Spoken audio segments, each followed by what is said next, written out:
এগুলো আম্মু কি বানাচ্ছে? আমি তো কিছু বুঝতে পারছি না। আম্মু বললো এগুলো নাকি পিঠা। এগুলো আবার কেমন পিঠা? আর তো গুলো সাপের মতো লাগছে। আর বলে সাপের মতো। ও কি পাগল নাকি?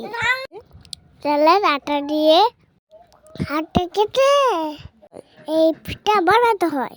এই পিঠা বানাতে আলু লাগে, দুধ আর খেজুরের গুড়। পিঠাগুলো দেখতে কতটা সুন্দর, খেতেও অনেক মজা।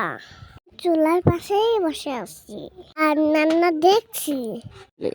হাতে কেটে বানাতে হয় বলে একটু কষ্ট হয়, কিন্তু খেতে অনেক মজা। এই তো শেষের দিকে আমি তো খাওয়ার জন্যই বসে আছি। গুড় খেতে আমার অনেক ভালো লাগে। সবাই ভালো থাকবেন, আল্লাহ হাফেজ।